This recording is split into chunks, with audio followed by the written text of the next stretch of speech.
Hey everyone, it's Dave from Imaging Resource, and we have got a treat for you today. Check this out. It is the Nikon Z7, Nikon's first full-frame mirrorless, and oh boy, there's a lot to talk about here. We'll get into it. Right now I'm holding it. It's got a new dedicated 24-70 f4 lens on. These are the S lenses. There's going to be a whole new line of them to fit this camera specifically, and also an adapter we'll talk about in just a little bit. So just the basic speeds and feeds. It's got a 45.7 megapixel sensor. It's all new. It's got 493 AF points. We'll get into those a little bit more. They're pretty amazing. It's also 9 frames continuous shooting, and that's with autofocus on every frame. That was kind of a surprise to us. It's actually, for the highest speed, it locks the exposure on the first frame, but then the focus continues on every frame thereafter. If you don't want to lock the exposure, then it's 5.5 frames per second. So let's go into the details and talk about it a little bit. First thing I want to say is this thing feels really great. It's got a really nice grip here. It's thin, but it's deep enough that even with fairly long fingers like mine, it's pretty comfortable. But at the same time, I think you could have a person with a much smaller hand, and they could get around that very easily. As I said, the whole thing is light. It's got a magnesium alloy body. It's really kind of surprisingly light again for a full frame. So this has got a 24-70 millimeter f4S lens on it. This is going to be a kit with the camera. You can get it either with this lens included or body only. One kind of interesting point on this lens here too, it's got a little bit of a latch, so you won't get zoom creep, but you don't have to have press a button to get it to unlock. So that's a nice feature. It just feels really balanced with this lens on there, and we try it with some larger lenses and some f-mount lenses adapted, and it's just a super comfortable camera. Another thing too is for Nikon shooters, Nikon really makes an effort to have their cameras feel the same, so that professional shooter, if he's got a D5 and a D850 and then this camera, the Z7 in his bag, he can pretty much grab them and know where things are and know how to control it. So it's got a very comfortable, very familiar user interface. It is absolutely pouring down rain here right now, and the rain on the skylights, you might be able to pick that up in the background, so apologies for the audio quality. But that does bring up another good point about the camera. This has the same weather sealing as the D850, which was a significant point in deciding on our camera of the year for 2017, and the native lenses for it are also well weather sealed. So this is a camera you'll be able to take out in pretty much any environment and not have to worry about whether it's going to get a little bit wet or not. So one of the things, talking about user interface, one of the things I really like on this camera is the EVF. It is just incredibly crisp and sharp. It's a 3.6 million dot, I think it's an OLED, but whatever it is, it's very sharp. And we've seen high dot EVFs before, but there's something about this that really struck me as being just sharper than usual. And it seems like part of that might be that it has really good optics built into the viewfinder. It looked like about 5 elements on the diagram that we saw, but they're Nikon optics. I mean, it's got like aspherics and things in it. It's however they do it, the end result is really amazing. It's just incredibly sharp in there. It also has a really wide field of view. I mean, you put your eye up to it, and what you're seeing in the viewfinder is taking up a significant chunk of your field of vision. And that's great because you can see a lot better, there's more detail, but it also at the same time, and kind of surprisingly for that, it has a pretty high eye point. And so even me with my glasses, I have to press the eye cup against my glasses a little bit, but I can look in there and really see every corner of the viewfinder frame without having to move my eye around. It's also got a beautiful display on the back. It's a 3.2 inch, 2.1 million dot. But it is a fully touchscreen monitor, so you can control pretty much anything that you want just with your finger. Or of course, all of this shows up in the EVF, so you can manipulate the buttons on the back while you're looking through the EVF to make the changes. One thing about it, usually we're accustomed with it's tough with a EVF camera to get really good battery life. And this thing, it's actually rated for like 330 shots per charge, but it seems like the pros in the field, what we're hearing back, is that they're getting a lot more shots than that on a battery. I mean, hundreds.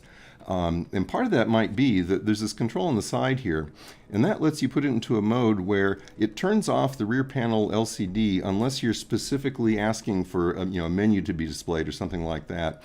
And it also leaves the EVF off until you bring it to your eye. And so that way it's just like an optical viewfinder DSLR from Nikon. But in that mode, we think that might be why some people are getting such long battery life out of it. Oh, another concern for existing Nikon shooters is the battery. What are you going to do with those, dozens of EN-EL15s you have? Well, the great news is you can use them. The battery that comes in the Z7 is called an EN-EL15B. And the difference with the B is that in this camera you can charge via USB. Now an EN-EL15A will give you exactly the same capacity, you just don't get the in-camera charging. And then of course your original EN-EL15s, which are probably getting a little old and tired anyway, those will work perfectly fine, they just don't have as much capacity as the newer ones. So that's a nice touch. You can use those dozens of batteries you're carrying around, they still work just fine in the Z7. So let's talk about the lenses for a minute. As I said before, this is the 24-70 that will be sold as a kit with the camera.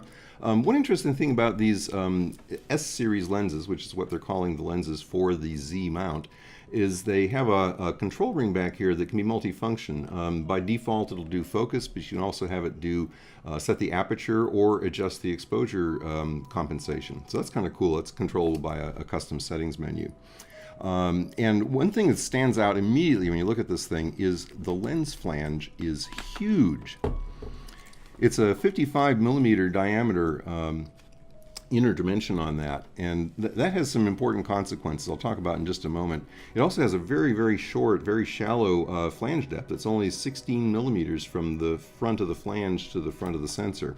And so that has some good consequences in terms of the engineering trade-offs for designing lenses for it. This new mount, so the traditional F mount has got 3 claws on it. With this new large mount, they went to a 4-claw design on the flange. So it basically, I think that's really about just ensuring a tighter coupling, a really rigid connection across that much larger an area.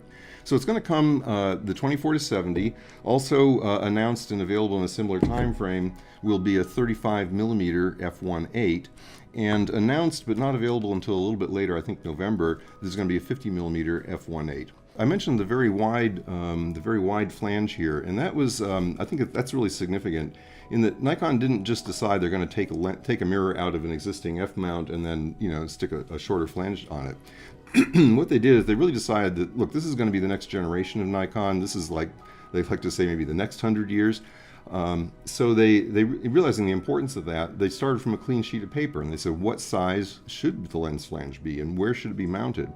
And so having a wider flange and that really shallow back focus, that gives them a lot of flexibility and options in the lens design that they wouldn't have had otherwise. And we're told that this combination of flange depth and flange size means that they'll have the capability of going as wide as an f0.95 lens. So boy, we can't wait to see something like that. Of course, I'm sure it's going to cost accordingly, but it's really it's interesting that if they hadn't done this larger flange, they wouldn't have been able to do something like that. The other thing that's interesting is the native lenses for this, these S-series lenses. We're told that they're designed to be at their maximum sharpness wide open, and that's really significant. I mean, anyone that's been in photography for any amount of time, you're accustomed to, it's like, okay, it's an f1.4, you will stop down to 1.8 or maybe 2, and then we'll get a nice look at the, nice look on the image. But these things, they are designed to be maximum sharpness wide open. So when it's an f1.4, f1.8 lens, you can actually use that f1.8 to shoot with. Now another thing, anyone that's got a Nikon shooter now is saying, hey, what about all my f-mount lenses? Well, here we are. We've got a f-mount, the FTZ adapter. It's basically F2Z adapter, and it just goes right on the front. But I'm really encouraged about this for a couple of reasons. One is that there's not a lot of stuff in here. It doesn't, so this won't support like the old screwdriver drive lenses, but any of the like AFS models will be able to work on it. The other thing I really like about it is the design. It's got a little tripod foot on the bottom, and I didn't think anything of it at first, but it's like the moment I picked it up, it just rests right in the palm of my hand. And then it's interesting because that can kind of carry the weight of a larger lens, and then my hands are free, my fingers are free to work the zoom or the focus ring. And it's hard to describe. I mean, it really actually adds to the ergonomics of the camera, having that adapter on there. So I think that people that are existing Nikon shooters that have a big library of f-mount lenses are going to be very, very happy. Which does bring up the other question. The big question in a lot of people's minds is, what about autofocus? How is this thing going to autofocus? Are we going to be able to put our f-mount lenses on there and use them the same as we're using them on our D850s, D5s, etc. Well, the answer seems to be yes. That's something that had been a big concern of ours, and so we asked Nikon, what is the difference in performance going to be? How's it going to behave? They said it's going to be exactly the same. There should be no reduction in autofocus performance between the like of a D850 and the Z7. So if that's true, that's quite a statement. Now, another thing that's interesting here too is, and this is, I believe, a consequence of that really large flange.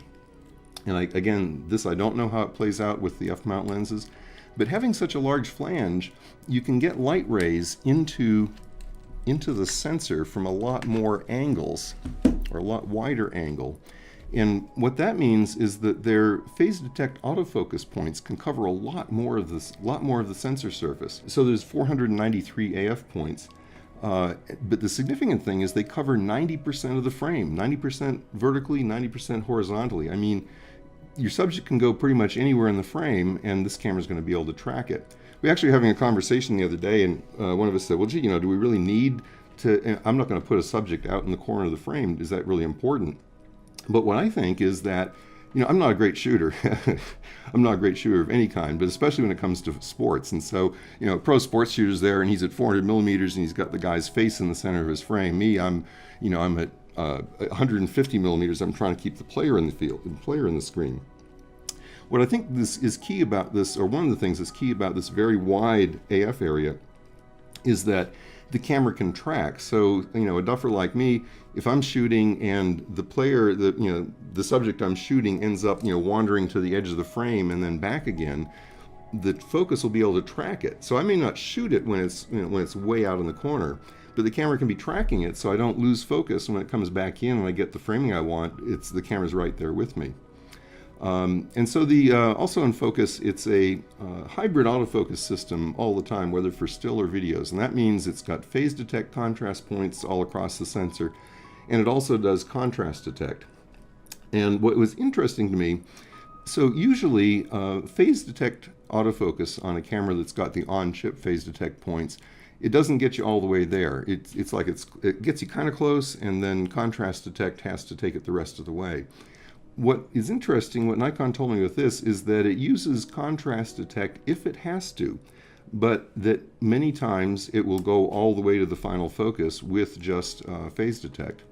And again, we have a lot of testing to do with this thing once we get it back into our lab and we get a test sample. But in just playing around with it, I never had a sense that it was hunting. Which I would have expected if it was using contrast detect much. Like, phase detect will get there, and then for contrast detect to tell whether it's really in focus or not, it's going to wobble a little bit, go a little bit closer, a little bit further, and see whether it gets sharper or not. And I just really wasn't seeing any wobbling. Also, the little bit of video that we played with on it, the video focus seemed to be very, very good. Now, this camera, a first for a Nikon full-frame camera, is it has built-in body-based image stabilization, and with the native lenses it's a full 5-axis stabilization. So that means you've got pitch, you've got yaw, you've got X and Y translation, and also roll. And it's interesting how this interacts with non-native lenses. So if you have an existing Nikon VR lens, and normally those will be just pitch and yaw, when you put it on this body through the adapter, you pick up the roll axis. And likewise, non-VR lenses will also get 3-axis stabilization, pitch, yaw, and roll. And we're told that it's up to 5 stops. And of course, that's, your mileage may vary. It depends on the situation, the lens. We found actually that the amount of benefit you get from image stabilization is a lot dependent on how bad a photographer you are when it comes to holding the camera. That actually people who are shakier tend to get more stops of improvement than people who start out very steady. But nonetheless, up to 5 stops, and that's really right up there with where the market is these days. Let's talk really briefly about video. I'm not a video guy. We have Jaron Schneider works for us as our sort of video guru, but I'm here and he's not, so I'll talk about video. This camera really has a lot of video chops. I mean, it's got the obvious, external mic and headphone jacks. It's got an HDMI connection for clean HDMI out. It does provide time code. and it'll record 4K ultra high def full frame, the full width of the sensor, at up to 30 frames per second, and it can do 8K video in time-lapse mode. Now, when it crops down, so the width of the frame for high def stays the same, but it crops a little bit top and bottom to get to the 16:9 ratio. When you do that, the number of AF points goes down to 435. So similar coverage on the frame, it's just that you don't have as much frame to work with. It shoots from ISO 64 to 25.6 in video mode, and in full high def, the standard 1080, it can go to 120 frames per second for slow-mo. Now, another cool thing here that I think this is something Jaren especially probably like is there's a log recording function on it, but it's N-log as opposed to S-log or some other kind of log. And what's interesting is that it's a 10-bit log recording. So what that means, so log recording, you're basically compressing your dynamic range, so you make sure that when you're recording, so that you make sure you have headroom, you've got room for highlights to get brighter, etc. And normally, you're compressing the video, you're doing that log, or the tonality, you're doing that compression into an 8-bit resolution. That means you have the levels that you can see are 256 levels. Now they're spread non-linearly, but you basically only have 256 levels. So if you try to do a really major adjustment on your exposure, you can get banding or quantization, stair-stepping. With the 10-bit log, you've got 1,024 levels. So you basically have 4 times the gradation, the resolution or the smoothness of the gradation, tonal gradation, that you do with other log systems. So I think that's going to be a big feature for a lot of video shooters. Also, it's kind of incidental, but if you're recording a 4K, you push the shutter button totally silently and with not stopping the video. Without stopping the video, you get a 4K, basically an 8 megapixel image from the video stream. Oh, and speaking of video, and again, this is a nice feature for someone who's using this camera to shoot both stills and videos. There is now a 16:9 aspect ratio in the still mode, so you can shoot stills at the same aspect ratio as your video, and that makes it so much easier just to drop in a still in post. You're not having to take it to Lightroom and crop it and bring it over. It just drops in seamlessly. Video recording, of course, it's the standard 2959 restriction, thanks to our friends in Europe with the tax codes. And the output, I should have mentioned too, the N-log, the 10-bit N-log output is only to the external recorder via the HDMI, and that's in 422 mode going through to the external recorder. Internally, you can record normal tonality. If you're not doing the N-log thing, you can record 8-bit 422 4K to both the internal card and also out through the HDMI to an external recorder. So that's nice versatility. Oh, and let's talk about storage for a little bit. The Z7 uses an XQD card, which is the nice fast format. This card I'm holding here is rated to 440 megabytes per second. And what's coming is the CF Express standard, and that's going to go even faster. But it'll be in the same form factor, and what's nice is the Z7 is future-proof from the standpoint that just with a firmware update, it'll be able to also read the CF Express cards. And I have to say, I love shooting with XQDs. The buffers clear so fast. That's been a gripe of mine with some cameras. It's like, yeah, it's got 200 shots in the buffer, and it's going to take you 3 minutes to empty it. We don't have specs for buffer clearing on this yet. Of course, this is a prototype. We'll do a full test once we get it. I can say, though, that buffer depths, the rating is it has both 14 and 12-bit RAW. So with 14-bit RAW, you get 18 shots in the buffer before it slows down. With 12-bit, you get 23 shots, and with fine quality full-size JPEGs, you get 25 frames per buffer. And again, though, with I'm expecting with the XQD card that buffer is going to clear very, very quickly. So how does this compare with other cameras? Let's take a look at our other favorite Nikon, the D850. And as you can see, there's a little bit of size difference there. It's kind of funny too, looking at the front and just seeing just how much bigger this flange is than the one on the D850. So a lot bigger and heavier, obviously. But I actually find that the grip on the Z7 I like better than the D850. The D850's got a very comfortable grip. Somehow the Z7, they've done something special. It feels like there's, even though the flange is so much wider, it feels like there's maybe more room for my fingers in there somehow. So it's a very nice feeling camera, and just everything's very similar in terms of how it operates. Obviously, you don't have this row of buttons down the left. There's not that space on the body, but the user interface is very similar. Now let's compare it to another popular camera. This is a Sony A7R Mark III. And you can see the size is actually pretty different. Heft is pretty close. I'm not sure it'd be a gram one way or the other. You can see that Sony has a very wide flange, but this flange is so much bigger. So I think we're going to be able to see, as we talked about earlier, much faster lenses available for this, and fast lenses that are very uniform from corner to corner in the frame. But here's an interesting usability point too. Check out the amount. I'm going to try standing it up and see if that works. Check out the amount that the viewfinder eyepiece projects back from the surface of the camera. And with the Sony, this distance here is pretty short. So you put it up to your face and your nose hits the screen all the time. I hate that. It happens to me in a lot of cameras. With the Z7, the viewfinder eyepiece projects out just a bit more. I mean, it's a good few millimeters, and that, I think, can make all the difference. I certainly found it, as I mentioned before, very comfortable to use this, even as an eyeglass wearer. So that's just a nice little ergonomic point. And of course, the Z7 has got the D850's weather sealing, and that's going to be a big factor for a lot of people, I think. One more thing. We knew that there was something coming. We kind of expected a full-frame mirrorless from Nikon. And when they came and gave us our briefing, they went through all the specs of the Z7, and then they said, oh, and one more thing, there's going to be a Z6. It'll be announced at the same time. In fact, as you're watching this will be after the official announcement, and so everyone will know about it already. But it was kind of a nice surprise to us. It's basically exactly the same specs, except it's a 24.5 megapixel sensor instead of the 45.7. And the other differences are that it can shoot up to 12 frames per second. Of course, the smaller sensor, the lower resolution, there are fewer AF points, so you have 273 AF points.